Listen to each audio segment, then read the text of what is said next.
When children visit my art studio, and I've showed you a couple of my paintings up here, I always like to show them this particular drawing. Isn't that just what God does to us? We want our lives all neat and tidy and orderly. We want things to fit. We want life to make sense. Like a puzzle, we put it carefully together, examining each piece and looking for a place where it will connect the dots and make the picture. We want to see what God's doing. But God, I don't know, he just comes into the living room and he always has this tendency to kick the puzzle table, upset it goes, and pieces go flying underneath the couch, and there you go, scrambling, right, to find all the pieces. It could be a bad medical report. It could be an unexpected divorce. It could be a death in the family. It could be some deep disappointment. Perhaps it's financial bankruptcy, or your reputation has been slandered, whatever. You go scrambling, frantically looking for all the puzzle pieces because you just have to put this thing back together. You got to get your life back together. And you're desperate to find all the pieces and put them back together so that your life will make sense once more. It's as Laura Story said today during our breakout session. Some tragedy happens, a terrible brain tumor to her husband. And she looks at it as just a detour that's going to get us off for a little while, and then we'll get it back on the right track. No, it never happens that way, does it? And I think wisdom is not the ability to find all the puzzle pieces and put them back together so that your life makes sense. But real wisdom is trusting God even and especially when the puzzle pieces don't fit.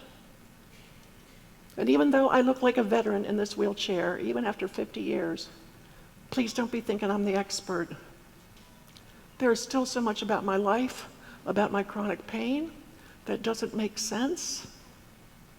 Just a short while ago, my husband Ken was driving me to the office of Joni and Friends down the 101 freeway, and I had awakened that morning in unusual pain. I'm a quadriplegic. I don't feel on the outside, but I wish I could explain how it is I experience such deep pain on the inside. And so as I am driving to work, near tears, I am so close to asking Ken to please turn around at the next exit, take me back home, lay me back down. But often bed is not a relief for me. I'm still in pain. And so I do what I always do. I sing my way through suffering. Standing on the promises of Christ my King, through eternal ages let the praises sing. Okay, God, why am I just singing this? Psalm 119, I said in the van, out loud, right, Ken? Psalm 119, verse 50 says, my comfort in suffering is this, that your promises renew my life. You said that, and I believe it. So, Jesus, right now, out loud in this van, as my husband's driving, I'm going to recite as many promises as I possibly can, and I'm going to believe that you are going to renew my life.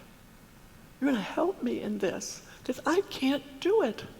And so, Jesus, you are my ever-present help in trouble. You promised me that. You promised me you'll never leave me or forsake me. You promised me that you will uphold me by your righteous right hand. You promised me, God, that you will fight for me, and that all I need to do is stand still. You will fight for me. You promised me that those who put their hope in you, you will renew their strength. You promised those of you who have faith, they will soar on wings like eagles. I'm going on and on reciting as many promises as I can. And finally, we get off at the exit to Joni and Friends.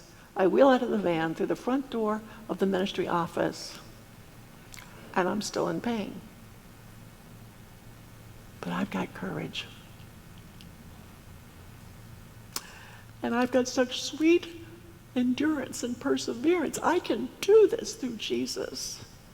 It was almost better than being healed of pain that day because I felt, I sensed, I almost tasted the goodness of God in helping me persevere.